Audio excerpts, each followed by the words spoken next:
ఎక్కడో పుట్టిన పిల్ల, ఎవరో తల్లిదండ్రులు అంత ప్రేమతో పెంచిన పిల్ల ఇంటి పేరు వదిలేసింది, వంశం వదిలేసింది, తన ఊరు వదిలేసింది, తన వారిని వదిలేసింది, తన తల్లిదండ్రులను వదిలేసింది, బంధువులను వదిలేసింది, స్నేహితులను వదిలేసింది.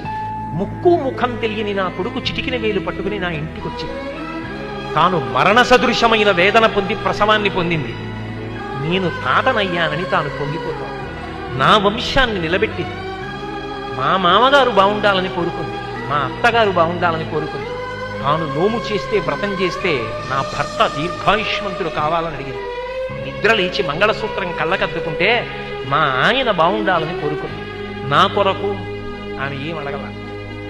తన అత్తవారి కొరకు, పుట్టింటి కొరకు. ఆ పిచ్చి తల్లి ఎక్కడో పుట్టిన పిల్ల నా ఇంటికొచ్చి ఇన్ని చేసిందే, ఆ పిల్లకి నాకు ఎక్కువ, నా కొడుకు ఎక్కువ అంటే ఆ పిల్లే నాకు ఎక్కువ, నా కోడలే ఎక్కువ. అందుకే నా తండ్రి నీకు మామ, నా అన్న నీకు బావ, తండ్రితో సమానం. నా తమ్ముడు నీకు మరిది. ఇప్పుడే పుట్టకపోయినా నీకు 2 ఏళ్ల తర్వాత కొడుకు పుట్టినా నీకు కొడుకున్న దాంతో సమానం, ఇదిగొచ్చిన కొడుకుతో సమానం. మా అమ్మకి కొడుకు ఎంతో నీకు మరిదంతే, నీకు కొడుకుతో సమానం. ఇప్పుడు ఆయనకి చెందినవన్నీ ఆమెకు చెందినవైపోతున్నాయి. అర్థమంతా ఆమెదే.